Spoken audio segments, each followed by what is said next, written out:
Hey, wow. Boom. What's up? It's Dominic D'Angelo. I'm of adfreeshows.com, SEScoops.com, and brassringmedia.com. Check it out. I'm also with RVD TV. Last night, I went live with Rob Van Dam. We talked for about almost 2 hours, covered a lot of good ground, talked about a lot of different things. We went in depth about Sabu and Sabu's time in WWE. We talk about the really, really great documentary that's out now, Sabu, by Joe Clark, who RVD has worked with directly on Headstrong for his concussion documentary. And this is coverage of Sabu and leading up to his last match at GCW and obviously his untimely death afterwards and stuff. So it's a really, really gripping piece. Let me say that much. Really, I'm about over halfway through it right now. And it's a very, very deep look into Sabu during that build up to his final match and stuff like that. And just what he was kind of going through, his thought process, very intimate. And Joe Clark does some beautiful cinematography that captures the personality of Las Vegas and the vastness of Las Vegas and ties it into Sabu and what we got to know about the legend to him and what he was able to do and the legacy he was leaving in addition to what he wanted to still accomplish, really focuses on the bond and friendship that him and Rob have too, which was really nice. I'm sure the other half that I still need to watch is equally, if not more gripping. And so check it out. You can check it out on Kinema. That is cinema with a K.com. You can rent it on demand for like a brief little bit. The price tag is only $10. And let me tell you, it's worth it. It's worth it to check it out. So help support Joe Clark. He did a really great job so far. I'm intrigued to watch the rest of it as well. But I'm intrigued to be here with you all as well, too. Let's say hi to some folks in the chat here. Triple E says, what's up? He said, what Razor do with the mouse he caught during the RVD podcast? Yes, last night, as I was chatting with Rob, my cat Razor caught a mouse alive. And he had it. He went in my bedroom. He took it back out, and it was still alive. And he chased it down and caught it again in my living room as I'm chatting with Rob. And then he took it in my bedroom again. So what has potentially happened? I walked into my bedroom. Razor has his paws out front here. He's got something pinned. And I'm like, oh boy, he's got the mouse just pinned down and trapped right then and there. And his paws are underneath a tote bag that's on the ground. So I slowly lift up the tote bag. There's no mouse there. He's just hanging out. So I'm thinking the mouse was in the tote bag. I took the tote bag, which had really nothing in it. And then I took a garbage bag, put it in the garbage bag, and threw it out. So the mouse hopefully is not terribly injured enough. He probably got his good dose of it, and hopefully he survived. But we'll see. William Thorpe says, hello, Dom. What's up, my friend? Hey. Jeff Hedinger says, hello, R&I. Hoping Dom got his tan even out. I did not. Look at this thing. Ugh. It hurts. It hurts. I've been aloe veraing like crazy. But thank you for asking, Jeff. Wrestling Holdhead says, happy Friday, everyone. Busy wrestling weekend begins with SmackDown tonight. Lesnar, F5's a Cena fan. Wow, that would really do something, right? Even if it's just a plant. I think that'd be great. Dre Owen says, hello, R&I. Has there been any updates on the Raja Jackson case? Last I heard, he was arrested. According to TMZ, he got arrested, and he is on a $50,000 bond, I think it was. And then, but he hasn't been released from prison at that juncture, which was yesterday at when they released that report, which was, oh my God, probably about 9:30 to 10 p.m. Eastern Standard Time. So not sure if there's any other updates on there. Does All Out run long to interfere with WrestlePalooza? I think a little bit, maybe. Because it's Cena and Brock Lesnar kicking off the show for WrestlePalooza. And so, yeah, I could imagine that happening. What's going to close it out, though? They did not say what would close out the show. Because they have Cope and Christian. That match is opening WrestlePalooza. That was confirmed by Tony Khan on the media call yesterday, which I was on. I did ask about the status of Wardlow. That is the question I ended up going with. Jason Powell asked about Saudi Arabia. So some interesting topic here. If you guys haven't heard this, Tony Khan did not shy away from being willing to have a big show during April of 2027 when WrestleMania will be going live from Saudi Arabia.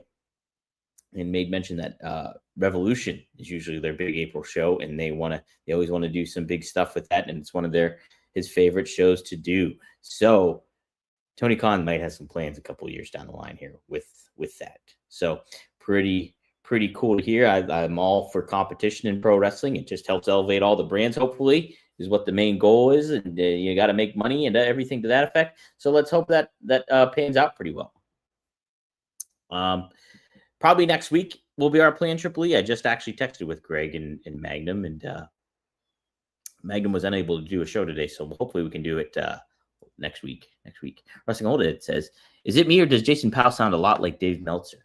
It's interesting. I never thought about that, but they kind of do, right? They kind of do in certain ways.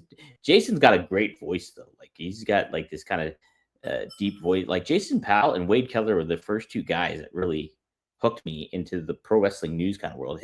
Hit those two, and Bruce Mitchell were the two guys, because I was a big follower of the PW Torch. So back in 2010 and stuff like that. There might be, it's going to be delayed, if anything, though. Willie Thornberry, is there a working stiff episode this week? Obviously, Robert's not here, so he's been pretty tied up with work and everything like that. So I just don't think him and Scott, the stars of the line for them to have a recording yet.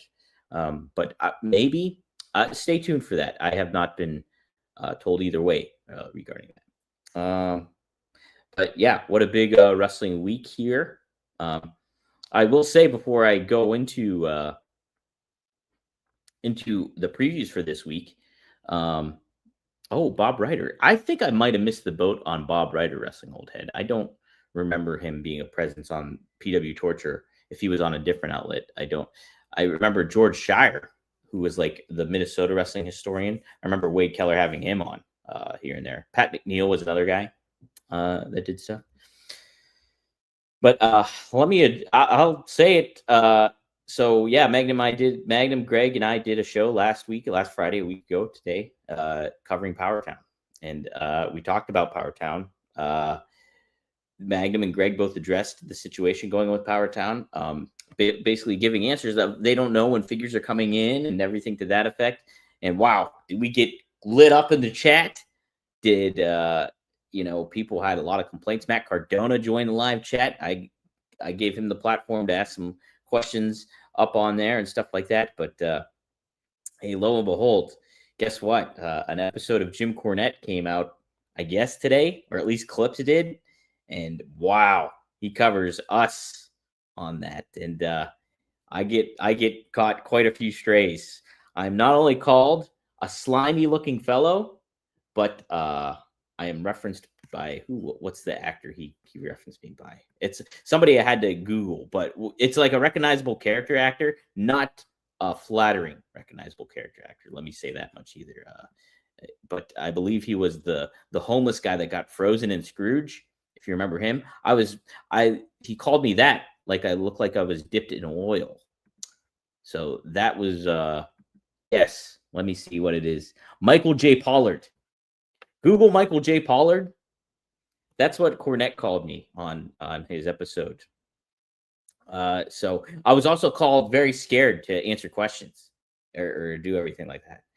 What I don't know if they're aware of is I'm friends with Greg and Magnum. I wanted to give them a platform to kind of clear some air, what they could, about the Powertown situation. So I'm not going to hold any of their feet to the fire. If they want to say what they want to say, they will say what they want to say. I'm happy to ask some questions, but I mean, my God, it's like now as a journalist, yes, there's the aspect of asking questions, but there's also that aspect of who you work with in the realm of things. So there's no way I will go and try to disparage or, trash Greg or put Magnum and Greg on the spot. I'm not going to do that. So for them to think, I was scared to ask questions or I was, no. My job was that day to give them a platform to say what they wanted to say. I took audience questions. And so hey, it's not everybody gets trashed by Jim Cornette, so hey, I'll take it. Thanks, Jim. Brian Last, he can remain faceless, so just like he always does. But whatever, it's quite a pleasant surprise. That's the thing with this media aspect and landscape. You have to be willing to take the slings and arrows. And when you're in a carny business and you deal with carnies, you're gonna get some carny comments, and just makes it all the more entertaining, right? So, so yeah, that was it. Go and listen to it. I'm not discouraging anybody to not listen. They're gonna get their views and they're gonna get their listens because they do all this. That's what makes that show so entertaining, is trashing people. Like, yeah, you trash everybody. Look, I have never been called in my life Michael J. Pollard. And like I said, I had to Google him, but I recognized the character actor. And I'm dipped in oil. And my upper lip was quivering the whole time. And I was drinking beer. I always drink beer with Greg and Magnum on the show. Always. Whatever, it's fine.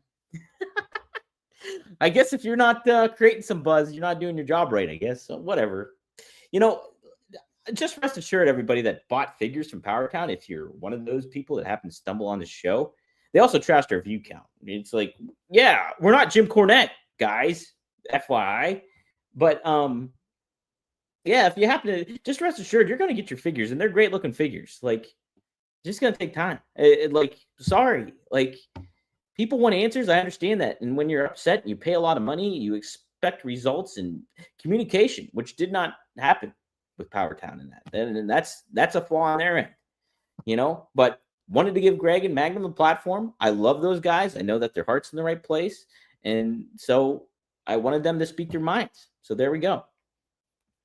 Dre Owen says, Dom should try to get Cornette on the pod. That is not happening. I did try to get him for several interviews before, and I was always cordial with him. I met Cornette Major League Wrestling, Battle Riot 2 in New York City.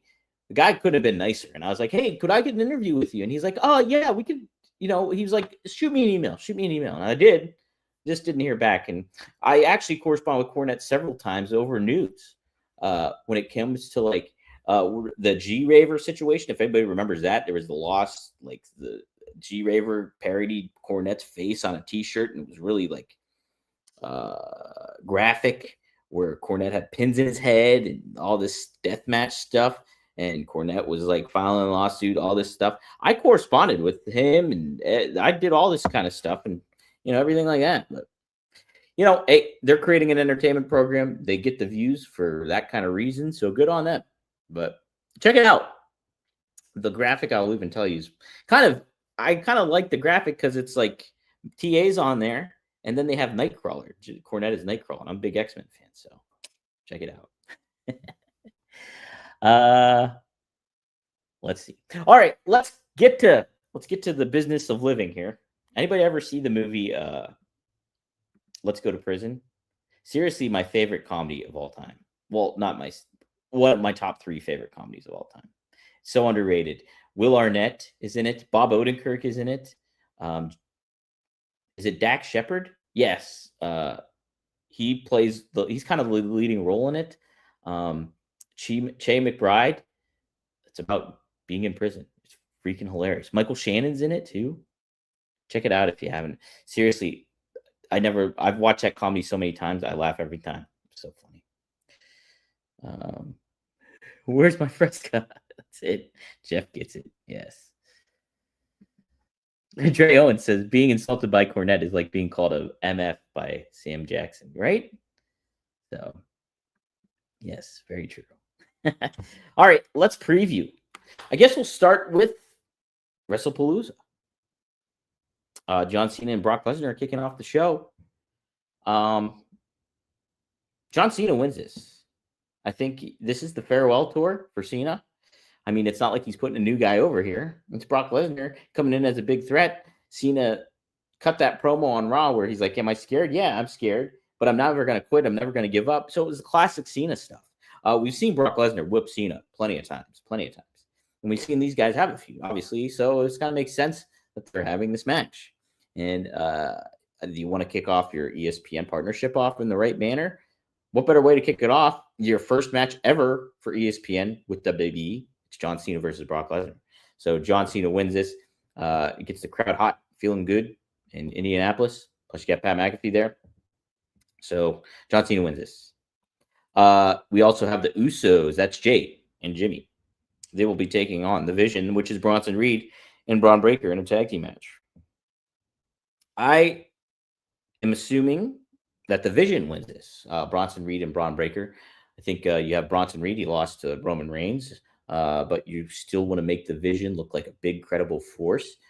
So you take out a classic, legendary tag team now in the Usos, and there's all this kind of friction going on with, Jay and Jimmy. Perhaps LA Knight gets involved, and perhaps LA Knight turns heel and joins the Vision. Could see that happening. Would that be a bad thing? I don't think so. I think that would enhance the Vision. I think that would help LA Knight and kind of the struggle maybe that he's been treading water. Would that overshadow Seth Rollins? Possibly. But we'll have to wait and see on that one. Speaking of Seth Rollins, so yes, my prediction there will be the Vision defeats the Usos. Speaking of Seth Rollins, though, he'll be tagging with his wife, Becky Lynch, against CM Punk and AJ Lee in a mixed tag team match. So I like the build that what they've done with this. My gosh, Razor's attacking a bug now. He's getting bugs. He's just getting the whole animal kingdom right now. But I just think AJ Lee is back. CM Punk is, this is a cool, fresh thing. Seth Rollins and Becky Lynch can be the heels. Obviously, I think maybe AJ Lee gets the pin on Becky, and then we get a solo feud for AJ Lee and Becky Lynch over that Intercontinental Championship. So CM Punk, AJ Lee win this one with Becky Lynch taking the pinfall.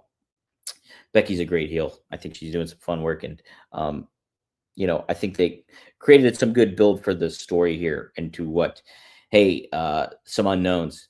How's AJ Lee's neck? How is she physically in this match? Like that's the hanging chad that Becky and Seth left, and then CM Punk and AJ were like, your two egos going to coexist together, teaming up. Becky Lynch was ranked by Bleacher Report as the number 1 women's wrestler of all time. So how about that? So it's another feather she can add to her cap if she wants to chat off Sports Illustrated and then she wants to add Bleacher Report now to that resume, she can. We got a singles match for the WWE Undisputed Championship. That's Cody Rhodes and Drew McIntyre.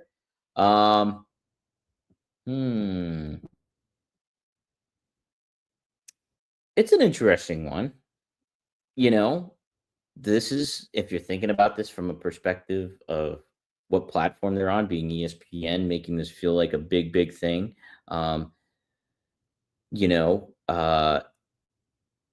You could put the title on Drew McIntyre and really not miss too much of a beat there. Cody, without the title, could make some sense too. Trying to think what's down the line here, where they could be going when it comes to that. I mean, I guess if I have to lean on something, I'm saying Cody kind of keeps it. Now, that doesn't mean that I wouldn't want Drew McIntyre to have this world championship, but who's going to step up to Drew and make this feel like, like a big, if Drew's a heel, obviously, who's going to be the big baby face to go up against him at this time too? So I think Cody ends up actually winning this, and you get that, another feel good moment with the face of the company right now, who's Cody Rhodes. So, Owen says, wouldn't it be great if Brock was attacking Cena because The Rock was disappointed in Cena, and Cena's final opponent is The Rock if he's not filming in Jumanji 3? Boy, I mean, that is the payoff. I mean, at this juncture, who is fit to face John Cena at this point? I mean, the only one from a storyline standpoint that really, really makes a whole lot of sense that would add the gravitas to John Cena's final match would be The Rock. But I mean, is The Rock in shape? He's lost so much weight, according for his upcoming film where he's playing like an older guy. Is that in the cards for The Rock? I would say probably not. Who will it be? We just don't know. But that would be good storytelling, that's for sure. I just don't think that's in the cards. Because if The Rock could have been involved, he would have been involved, right? And he's not right now. So, then we also have Io Sky defending. Oh no, it's the vacant women's world championship. That's right, the vacant women's world title. So Stephanie Vacour and Io Sky. I think Stephanie Vacour wins this. I think the time is nigh to do it. You want to create a new star? Boom, you get a new star in this by doing this with Stephanie Vacour. She's already a star, and so just putting the title on her establishes that even further. You can have Io Sky feud with Asuka and Kairi Sane, and move on from there. Yeah, I think that's your card right there. That's good. So those are my predictions. John Cena wins. The Vision wins. CM Punk and AJ win. Cody retains. And Stephanie Vacour is your new women's world champion. All right. Hey, you want to feel like a champion? Let me tell you. You want to look like a champion too? You got to look perfect with the perfect gene. Am I right? Fall is here. Summer has gone by. And man, it's been quite the season. Well, why not continue that good-looking trend by using the perfect gene? I use the perfect gene all the time. Like I said, I went to the Pirates game. That's where I got all this sunburn, going to the Pirates game. My dummy self decided, hey, I'm going to wear the perfect jeans because I want to look good while I'm sitting in the direct sunlight with no baseball cap on, but a headband. And I'll wear these jeans and I'll look good. And I did look good, I think. I had a Francisco Cervelli Pirate shirt on, and then I had my perfect jeans. Well, the only issue was I got so hot, I felt like somebody dumped a bucket of water down my back, and I was sweaty. So I sweated up those perfect jeans. Typically, I love the perfect jeans because I get to wear them anytime I want to. Well, I got to wash them again because they got so sweaty. But they fit me great. I felt great despite all the heat. And you can fit and look great too because Perfect Jean has that perfect fit for you. You can always try stuff on. If you get sent a size and a style, and you try it, doesn't fit your needs or fit what you're looking for, you can send it right back, no charge, and they'll send you another pair that fits your bill and what you're looking for. Hey, no better bill to get than a perfect kind of bill, because we got a special deal for our listeners. It's finally time to stop crushing your balls in uncomfortable jeans by going to theperfectjean.nyc. Our listeners get 15% off their first order, plus free shipping, free returns, and free exchanges when you use code RUMOR15 at checkout. That's 15% off for new customers at theperfectjean.nyc with promo code RUMOR15. After you purchase, they'll ask you where you heard about them. Please support our show and tell them that Rumor and Innuendo sent you. F your khakis and get the perfect jean. Seriously, it's my favorite pair of jeans out. I'm so bummed I have to wash them already because it was hot down there. Whew. Hey, what's up, Devin Down? What's happening? Oh, backup person, Cena versus Trick Williams. Do you mean for the final match? I would put him against Oba Femi. You know what? That's my hot take. Cena's final match will be against Oba Femi. Cena will want to put a young guy over. If WWE believes in Oba Femi and what his ceiling is, then that's who they're going to go with. Because maybe they'll give Cena that choice. But they got to start doing that quick if that's going to be the case. Devin Dowling loves Cervelli. Loved him in the Bronx, backing up Jorge Posada. So Cervelli, obviously played for the Pirates here. And I was a huge mark for Cervelli because he came out to D. Martin. I got D. Martin tattooed on my arm. And he came out to That's Amore. So I was an immediate mark for Cervelli. I liked Cervelli when he played for the Yankees too. So him going to the Pirates, coming out to D. Martin, I was like, man, this was like the legit peak of my Pirate fandom. I moved back to Pittsburgh, not because of the Pirates, but I moved back to Pittsburgh from Philadelphia. And I worked at Whole Foods, still work at Whole Foods. But who comes in one day, or more than one day, but Francisco Cervelli. He comes up to me, and he's like, hey, do you have salt and paper? And I'm like, what? Salt and pepper. I was like, oh, salt and pepper. I was like, let me show you. So I directed Sir Francisco Cervelli to the salt and the pepper. And then I told him, I was like, hey, I was like, you come out to D Martin. I think that's the coolest thing.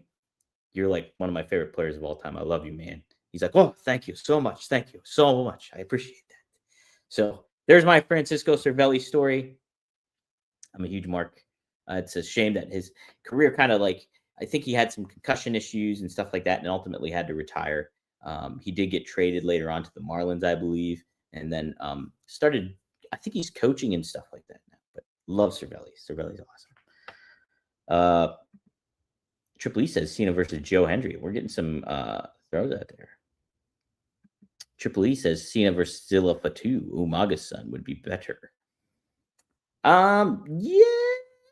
I just don't think they build it right. I don't think putting him in the mix with the MFTs and or introducing a new Samoan too into the mix might not be the best way to send him. I think you want somebody that's kind of established themselves in the WWE ecoscape, and somebody that's done that has been Oba Femi. I don't know. I think does somebody feel differently? I just think he's got such a good look. His voice is great.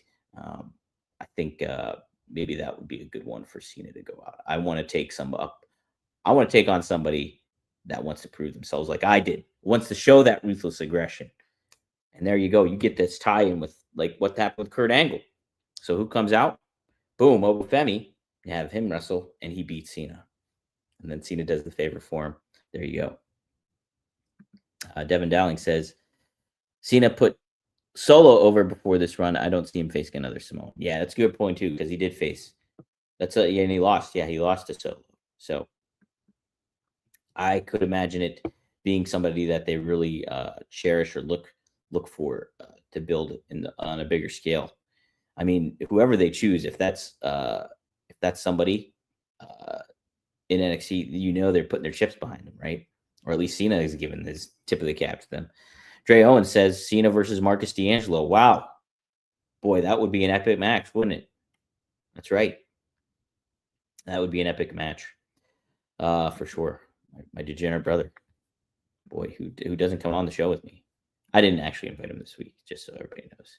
So he didn't even get an invite this time around. All right. Hey, we also have another show to preview, and that is AEW All Out. Let's see what is on the card for that. Like I said, I was on the conference call with Tony Khan yesterday, and he made mention several times that this is the first ever afternoon show that AEW will have. All Out will be a part of. And so I think he does have a bit of a chip on his shoulder when it comes to all that. And wow, does he have a bit of matches on tap for this? I am looking at it right now. And according to Wikipedia here, there is a total 10 matches on the main card and 3 matches on the undercard. So we have an 8-women tornado tailgate brawl. That's Harley Cameron, Mina Shirakawa, Queen Amanada, and Willow Nightingale versus Megan Bayne, Penelope Ford, Triangle of Madness, which is Julia Hart and Sky Blue. So multi-women tornado tailgate brawl. They're trying to make it unique by making it a tailgate kind of match here. And I'm sure this will be fun. But I don't know who wins. Just looking at who's on here, I would say Megan Bayne's team wins.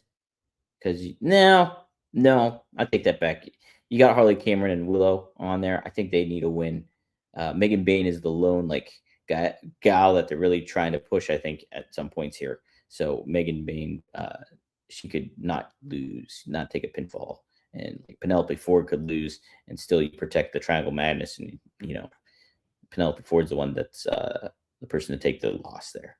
We have Daniel Garcia, new member of the Death Riders, taking on Katsuyori Shibata, and in a singles match, Daniel Garcia wins this. He just joined the Death Riders. You want to keep him hot, even though, I'll admit I don't like the Death Riders. I've said that several times. Don't like the angle, don't like the story, don't like anything. But I do think Daniel Garcia fits there pretty well. So we'll have the Ops 2. This is the third preliminary match. That's Samoa Joe and Powerhouse Hobbs going up against the Workhorsemen. which is Anthony Henry and JD Drake. Remember those guys? Obviously, Samoa Joe and Powerhouse I'd win this. All right. Next up, we have Adam Copeland and Christian Cage taking on FTR. Cash Wheeler and Dax Harwood. Fun little build I guess they had to this, with Dax getting busted open and everything. Copeland Cage wins this, obviously. You're right. Not much to say after that. I think they'll get the huge reaction because it's the opening match, obviously. Hometown heroes. So it should be a fun atmosphere. Hope they do some nostalgic stuff with it. I hope we get a 5-second pose. Will we get a 5-second pose? Yes or no? Answer in the chat. Hurt Syndicate. Bobby Lashley and Shelton Benjamin and MVP taking on Ricochet in the Gates of Agony. That's Bishop Khan and Toa Leona. I'm going to go and say that Ricochet in the Gates of Agony win this. MVP takes the pinfall. And you build Ricochet feuding with Bobby Lashley and stuff like that. I think you can do something there a little bit. And you protect Ricochet at the same time. And protect the Hurt Syndicate too. I think there's probably value in having Ricochet's team win that, especially after Toa Leona got choked out by Lashley. Okay, singles match for the AEW TBS Championship. It's Mercedes Moné versus Riho. This match does not really intrigue me too much, so I got to think that Mercedes Moné wins this and continues her run.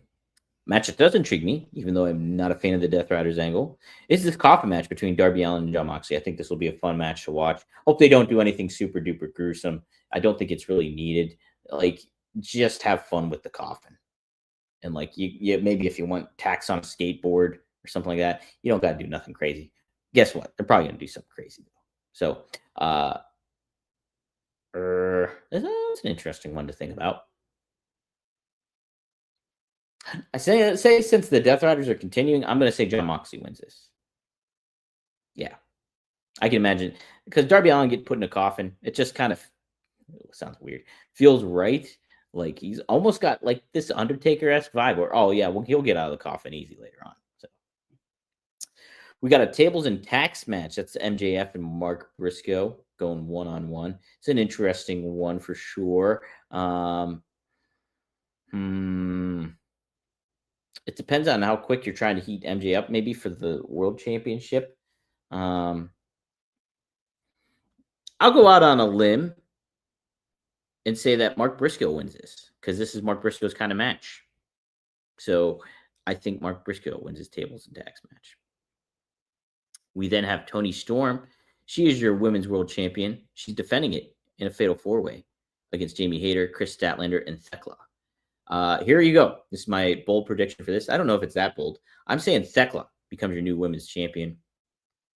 I don't think Timeless Toni Storm needs this title anymore. I think she is now like kind of surpassed it in many ways. She's established it for certainly. And so she can do without it. She doesn't need it. So I think Thekla does. Put your chips behind her, make her feel like a big deal because I think she will be if they utilize it right. We also have Hangman Page. That's your AEW world champion. He will be battling Kyle Fletcher. If any member of the Don Callis-Finley interfere, Fletcher will be disqualified and stripped of his AEW TNT championship. So this match is straight up, and I think Hangman Page wins it. I think this is going to be like a learning lesson for Kyle Fletcher, where it kind of puts his ego in check, and this is just a teaser kind of match for maybe what's to come for the future of Kyle Fletcher, and maybe down the road what's in store for Hangman Page as well. All right. If you guys forgot about it, there's also an AEW Unified Championship. Yes, that's a title. It's a 3-way match. It's Kazuchika Okada versus Konosuke Takeshita versus Mascara Dorada. With this being a 3-way match, I will say that we get crowned a new unified champion, and that's Takeshita.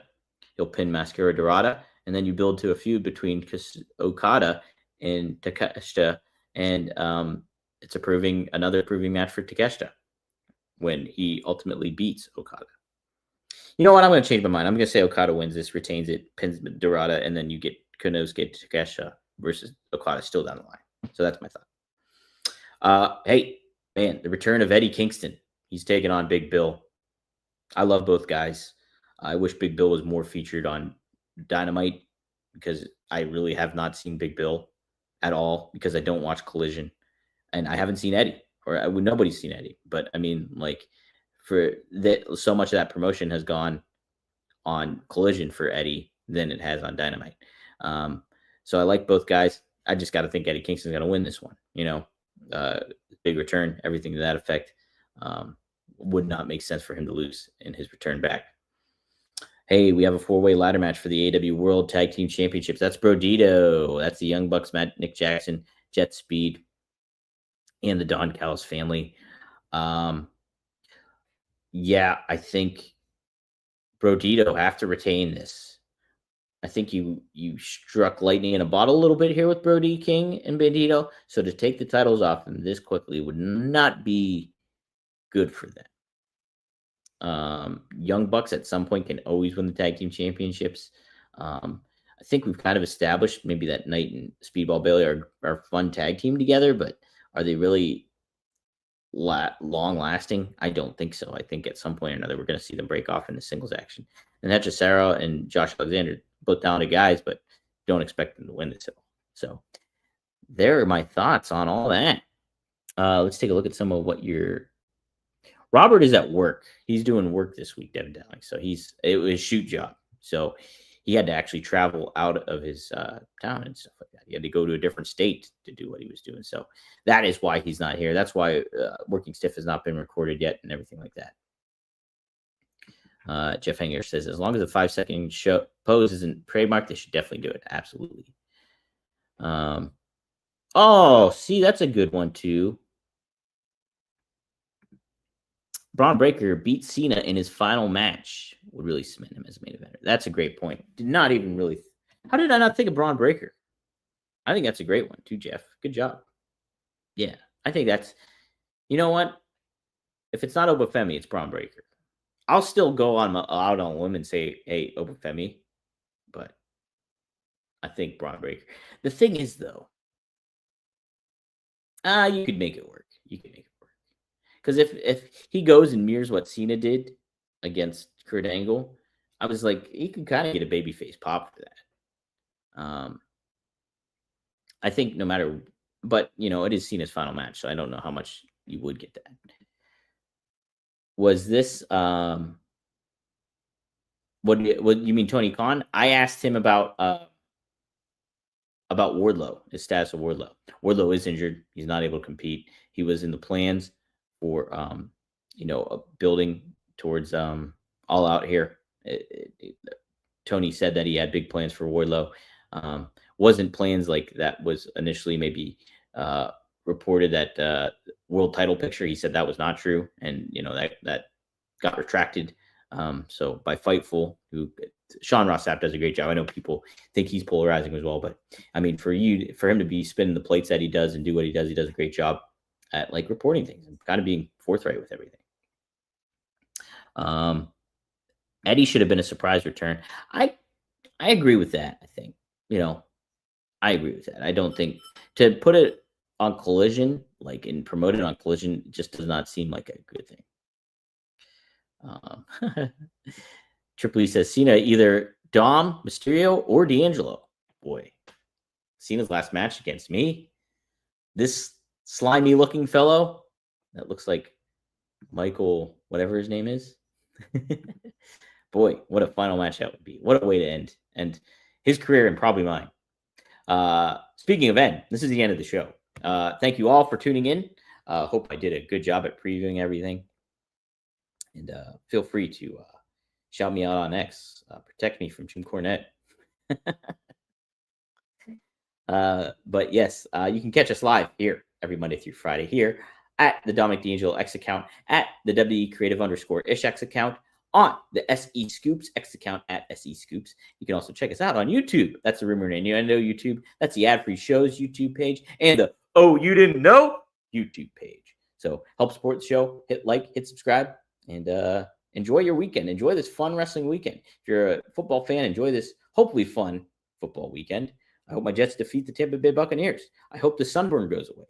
I hope I am not afraid to ask questions to wrestlers that I interview. But we'll have to wait and see. I'll see you on Monday. Best of luck in your future endeavors. And hey, thank you, Cornette, from your slimy looking fellow.